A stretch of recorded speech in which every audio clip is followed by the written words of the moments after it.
Ramalan kuno pemimpin yang dinanti dan sebuah proyek besar yang bisa mengubah wajah Indonesia. Apa hubungan semua ini? Apakah kita sedang menuju era kejayaan atau justru masa kehancuran? Dalam video kali ini kita akan menggali lebih dalam ramalan Jayabaya, sebuah prediksi yang berusia ratusan tahun tapi tampaknya memiliki makna yang sangat relevan untuk Indonesia di tahun 2025. Bersama-sama kita akan mencoba memahami apa yang sedang terjadi, khususnya tentang proyek besar Ibu Kota Nusantara, IKN. Apakah ini awal dari kebangkitan Nusantara ataukah langkah menuju ketidakpastian? Mari kita mulai menggali bersama, hanya di channel Kinawi Krama. Ramalan Jayabaya yang dikenal sebagai salah satu ramalan paling terkenal di Jawa, berisi prediksi mengenai masa depan Indonesia, khususnya tentang perubahan sosial, politik, dan budaya. Ramalan ini dipercayai oleh sebagian masyarakat Jawa dan dianggap mistis serta penuh dengan simbolisme. Berikut beberapa poin utama dari ramalan Jayabaya yang paling sering dikutip. 1. Kembalinya kejayaan Nusantara. Jayabaya meramalkan bahwa setelah periode kekacauan dan penjajahan, Nusantara Indonesia akan kembali mengalami masa kejayaannya. Ada keyakinan bahwa setelah masa-masa sulit Indonesia akan menjadi bangsa yang besar dan dihormati.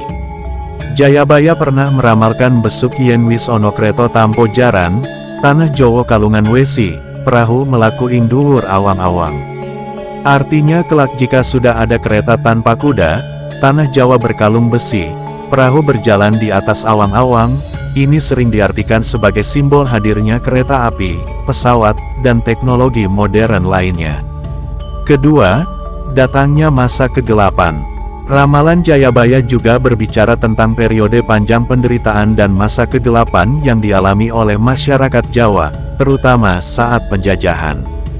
Masa ini dikaitkan dengan datangnya penjajah dari luar dan penderitaan rakyat akibat eksploitasi. Jayabaya pernah meramalkan zaman edan, artinya zaman gila, yang menggambarkan suatu masa di mana banyak orang menjadi rakus, kehilangan moralitas, dan penuh kebingungan. Orang baik sulit bertahan karena yang berkuasa adalah mereka yang penuh nafsu dan kekuasaan. 3. Pemimpin yang adil dan bijaksana. Ramalan ini juga memprediksi munculnya seorang pemimpin yang adil, bijaksana, dan membawa kesejahteraan bagi seluruh Nusantara. Pemimpin ini akan membawa perubahan besar dan membawa negara kembali ke masa kejayaannya. Jayabaya pernah meramalkan, Ratu Adil, artinya pemimpin yang diharapkan datang untuk membawa keadilan dan kemakmuran bagi rakyat setelah masa penuh penderitaan. 4. Datangnya orang asing dari arah utara. Jayabaya juga meramalkan kedatangan bangsa-bangsa asing yang akan mempengaruhi dan menguasai Nusantara. Dalam konteks sejarah, ramalan ini sering dikaitkan dengan kolonialisme oleh bangsa-bangsa Eropa, terutama Belanda. Jayabaya pernah meramalkan, wong-wong saka sisi lor duwe kulit kuning utawa putih lan duwe telogo wong sing bakal nuntun bangsa kita. Artinya orang-orang dari utara dengan kulit kuning atau putih akan datang dan memimpin bangsa kita. Ini merujuk pada bangsa asing seperti penjajah. Kelima, kemajuan teknologi dan modernisasi.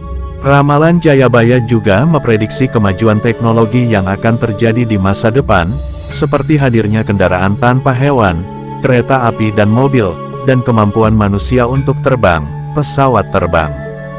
Jayabaya pernah meramalkan perahu melaku ing dhuwur awang-awang, artinya perahu berjalan di atas langit, yang diartikan sebagai prediksi akan datangnya pesawat terbang. 6. Munculnya zaman baru setelah krisis. Setelah masa-masa penuh kekacauan, Jayabaya meramalkan bahwa akan ada zaman baru yang lebih baik di mana orang-orang akan hidup dalam damai dan sejahtera. Hal ini sering diartikan sebagai sebuah harapan tentang pemulihan dan kebangkitan Indonesia setelah melewati masa-masa sulit. Secara keseluruhan ramalan Jayabaya menggambarkan siklus dari kekacauan, penderitaan, dan harapan akan datangnya kemakmuran serta pemimpin yang adil. Interpretasi ramalan ini telah banyak dibicarakan dan dianggap relevan oleh masyarakat Jawa hingga saat ini. Kalau kita lihat lebih dalam ramalan Jayabaya, ternyata ada beberapa hal yang bisa dibilang cocok banget sama kondisi Indonesia memasuki tahun 2025.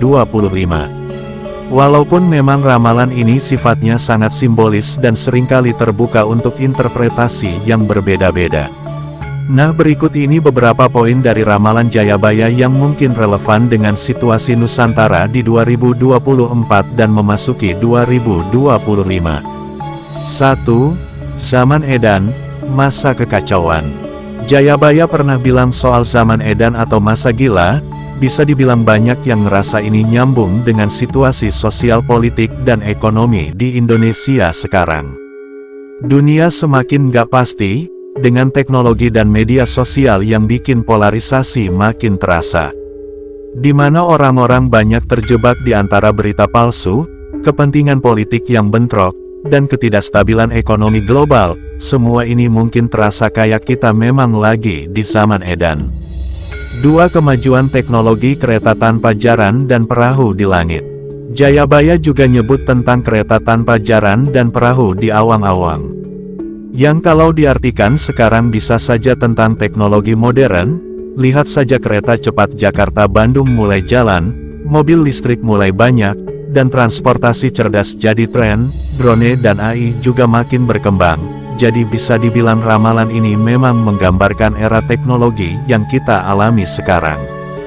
3. Pemimpin adil, Ratu Adil. Ramalan tentang Ratu Adil atau pemimpin yang bijaksana dan membawa kesejahteraan juga relevan apalagi di tahun pemilu seperti 2024 yang baru berlalu. Harapan masyarakat besar banget pada pemimpin baru yang bisa membawa perubahan positif, melawan korupsi, dan mengurangi kesenjangan sosial. Mungkin 2024 dan masuk 2025 adalah momen di mana harapan akan Ratu Adil itu muncul. 4. Datangnya orang asing dari utara. Nah, ada juga ramalan tentang orang asing dari utara. Kalau dihubungkan dengan situasi sekarang bisa jadi ini soal pengaruh asing terutama dari negara-negara besar seperti China, yang investasinya besar banget di Indonesia, apalagi kalau kita lihat kerjasama ekonomi dan infrastruktur yang sedang berjalan. 5. Kembalinya kejayaan Nusantara. Jayabaya juga bilang setelah masa-masa sulit Nusantara bakal kembali berjaya. Ini optimis banget buat Indonesia. Tahun 2025 bisa jadi awal kebangkitan, terutama setelah kita keluar dari pandemi dan tantangan global lainnya. Harapan akan perbaikan ekonomi dan peran lebih besar di dunia internasional mungkin bisa mengarah ke sana. 6. Perubahan sosial dan politik. Tahun 2024 dan sebentar lagi masuk 2025 juga bisa dilihat sebagai momen perubahan besar, dan perubahan sosial makin terasa, dengan masyarakat yang semakin kritis. Teknologi dan globalisasi bikin kita lebih terhubung, dan menuntut reformasi di berbagai bidang. Ramalan Jayabaya meskipun simbolis dan mistis tetap bisa dianggap relevan dengan Indonesia 2024 yang sebentar lagi masuk 2025 dan dengan pemimpin yang baru. Dari zaman Edan, harapan akan pemimpin adil, sampai kemajuan teknologi, dan tantangan sosial politik, semuanya adalah bagian dari perjalanan Indonesia saat ini. Nah, soal Ibu Kota Nusantara, IKN, di Kalimantan Timur ini, bisa kita lihat dari dua sisi, ini antara langkah maju atau malah potensi kehancuran.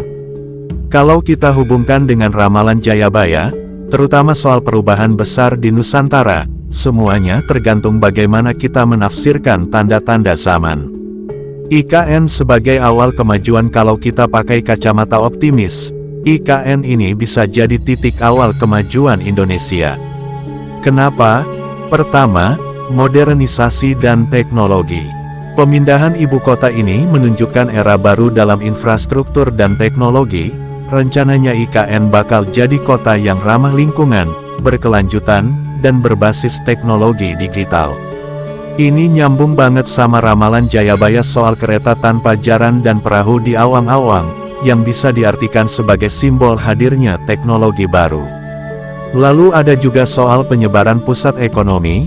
Dengan IKN, pusat kekuatan politik dan ekonomi enggak lagi cuma di Jawa, Jakarta yang sudah padat dan sering kena banjir bisa mulai dibebaskan dari beban itu. Ini bakal memperkuat persatuan nasional dan bikin pembangunan lebih merata keluar Jawa.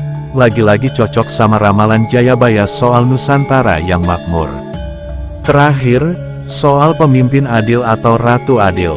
Kalau proyek ini sukses dan dipimpin dengan bijak, mungkin ini tanda kalau Indonesia sedang menuju era pemimpin yang membawa kesejahteraan seperti yang diramalkan.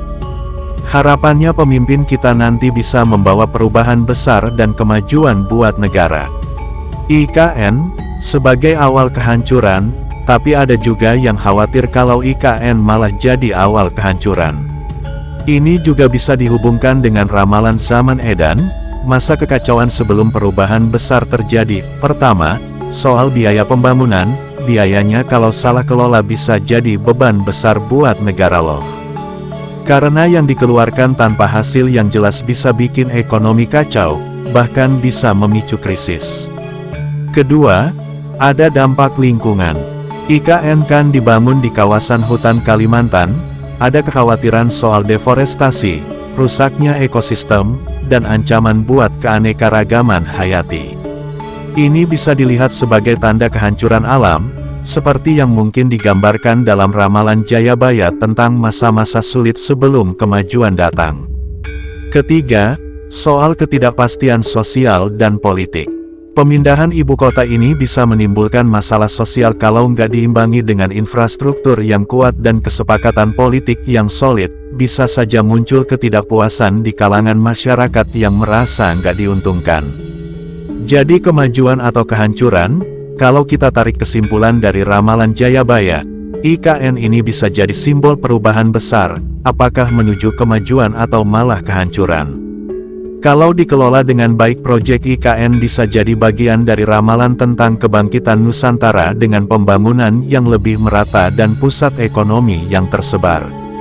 Tapi kalau gagal, bisa jadi ini bagian dari zaman edan, di mana kekacauan terjadi sebelum datangnya pemimpin adil.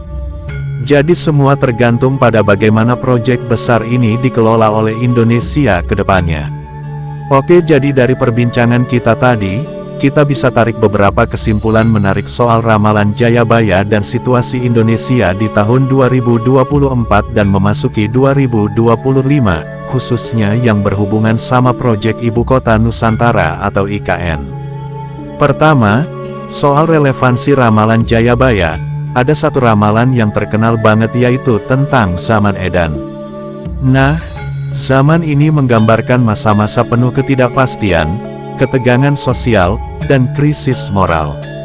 Kalau dipikir-pikir ini cukup sesuai dengan situasi yang kita hadapi sekarang, mulai dari politik, ekonomi, sampai masalah sosial di Indonesia yang penuh tantangan.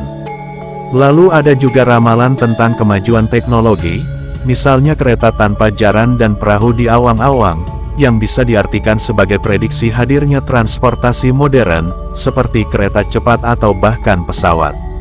Nah, ini kan nyambung banget sama perkembangan teknologi di Indonesia saat ini, termasuk proyek infrastruktur modern kayak IKN itu sendiri.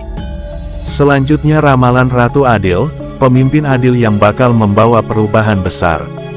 Ramalan ini cocok banget sama ekspektasi kita 2024 dan memasuki 2025, di mana banyak orang berharap Indonesia bakal punya pemimpin baru yang benar-benar membawa keadilan dan kemakmuran. Nah, soal IKN sendiri bisa dibilang ini titik transformasi.